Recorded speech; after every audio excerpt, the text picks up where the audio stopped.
Hey, welcome back everybody to my channel. If you don't know, I'm Paul. I've been living and working abroad for more than 19 years and I've spent a vast majority of that here in South Korea. That's where I am today. Now, if you haven't watched part number 1, please watch it at the end of the video. This is part number 2. Now, in my employment journey here in South Korea, I have started at the very bottom, at the hagwon. Part number 2 for me was the step up, okay? Now, I went home after my first year for about maybe 3 or 4 months just to completely unwind, take a break, spend some of the money that I saved, and just reconnect with my parents, right, my family. Now, the cool thing about Korea was it was a 1-year contract. So all I had to do was finish 1 year of a contract. I can either stay to renew it or I can choose to go home. So the cool thing was as well with the job, they pay for your plane ticket home. Now, if you choose to stay, they will give you the money equivalent. But if you choose to go home, they will buy the ticket for you and you can go. I decided to upgrade myself, and luckily for me, I was given a position in a public school in South Korea. Now, the biggest difference that I'll tell you right now about public school in hagwon, if you're looking at it from a kind of money and incentive point of view, you're getting double the vacation. You're going from 2 weeks paid vacation up to 4 weeks paid vacation. You're going from 40 hours of teaching down to 22 hours of teaching. However, you have to be in the public school system from 8:40 until 4:40, 5 days a week. So it's quite a long time to be in there. You are respected much more, okay? So you are looked at as a real teacher in the public school. The public school is equivalent to elementary school in Canada or the USA and primary school back home in the UK. So you can imagine it's quite a difference for me. Now, I'm a young guy. I had 1 year experience. Luckily for me, I managed to pick up a TEFL teaching certificate when I was back home. I did that online. The TEFL basically means teaching English as a foreign language. Not only does that give you some background or knowledge that supports your experience, but it also gets you a pay raise when you join the public school system. So I looked into that and worked out that it was worth my while to do that.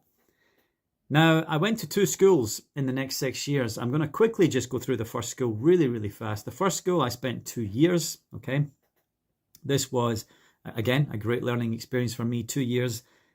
The school had 1,500 students, okay? So it was absolutely massive. It was 4 floors, and you can imagine how I felt my very first day when they're introducing me outside in the kind of, outdoor pitch to the whole school. It was crazy and it was really scary. And I was just like, whoa, this is weird. Going from classroom sizes of 8 students to classroom sizes of 30 students, it's really weird. But you get used to it and you'll surprise yourself how quick you get used to it. The cool thing about this school was there was another foreign teacher. So that's why it was so big, right? They had to have 2 foreign English teachers. They were on the 4th floor. I was on the 2nd floor. In my first year, the person was from Canada. And in the 2nd year, they were from the UK. So it was really cool to connect and have that friendship there. And for me, it really made life a lot easier. I wasn't on my own. So that was the first 2 years. Now, the reason I went home after those 2 years was because, well, A, I wanted a break. B, I wasn't married. I did have a girlfriend at the time, but I wasn't married, so I didn't really have to stay in the country. But also, my girlfriend, my Korean girlfriend, who is now my wife, was in the UK, in London, studying at a British university. So, long distance relationships, pretty tough. If any of you have experienced that, you'll know what I'm saying. So for me, it was worthwhile to go home and try and reconnect with my girlfriend, spend some time with family and just, get back to reality kind of in the UK. At this point in my life, though, I was kind of unsettled, it was getting to the point now where it was kind of like a routine of working for a year or 2, coming back and going away again. And it was no different this time. I applied and got accepted for another public school job.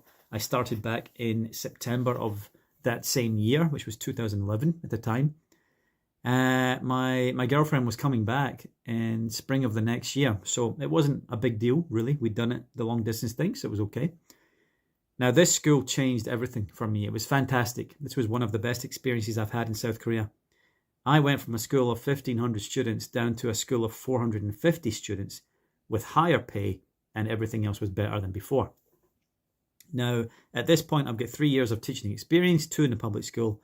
I have the TEFL certificate, but that's it. I still only have the bachelor's degree in business. So I'm not really a teacher still, right? Even though I'm starting to get experience and I'm starting to enjoy what I'm doing. This school was great because it's a very tight community. There was only like 2 or 3 classes to each grade, and I was teaching 3rd, 4th, 5th, and 6th grade students English twice a week. So 22 teaching hours, 40 hours in the school. So you can see a lot of rest time as well.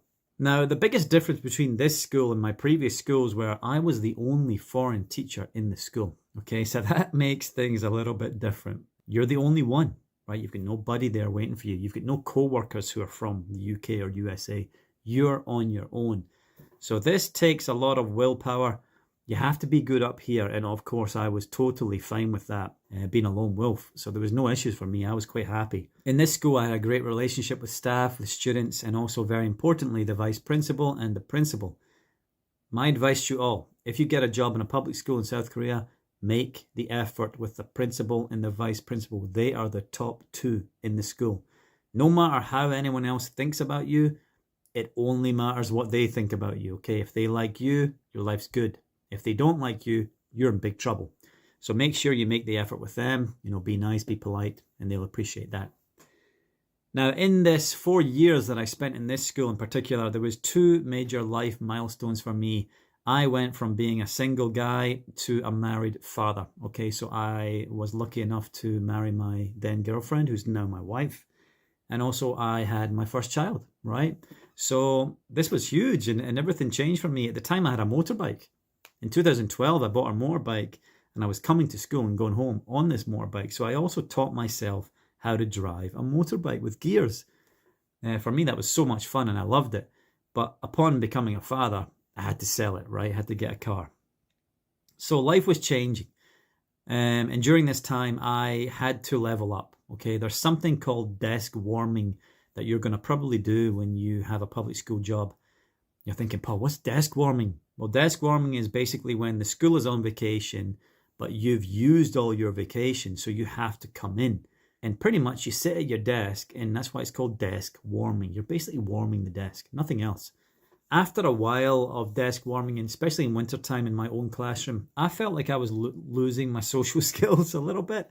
I wasn't spending much time talking to people.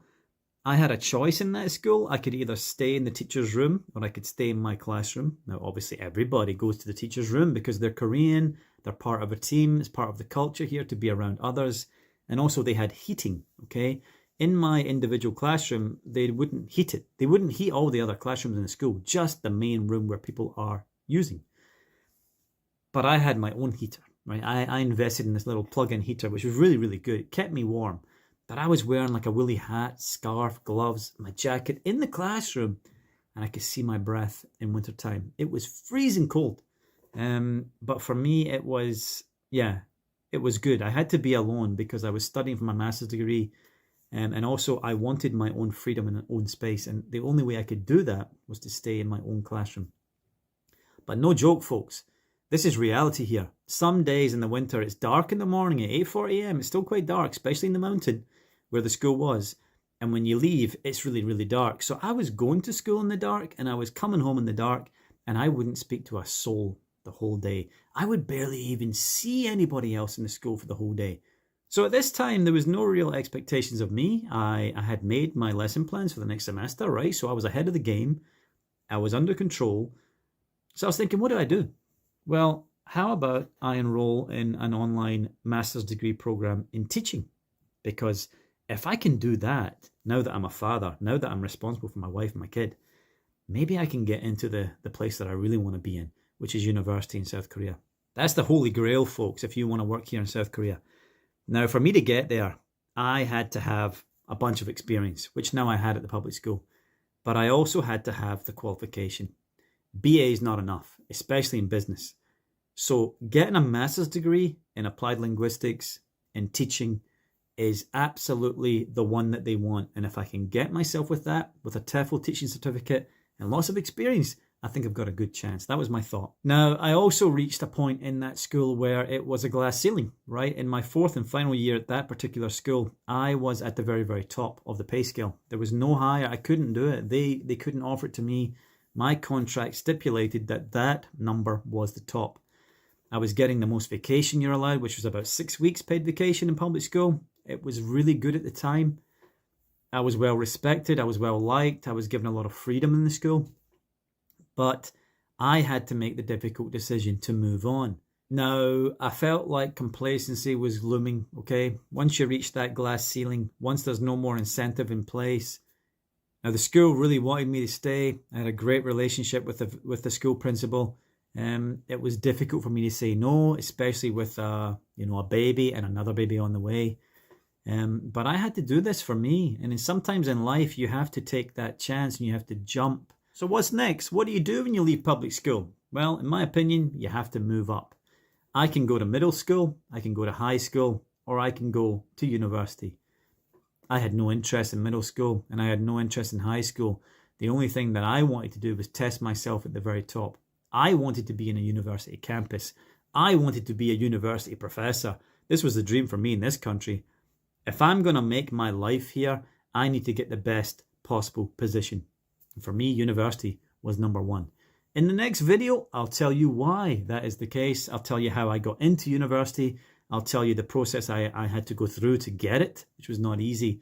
And I'll detail my experience in the university, where I still am today. Hey, thanks for listening today. Thanks for joining me, and I'll catch you next time. Goodbye.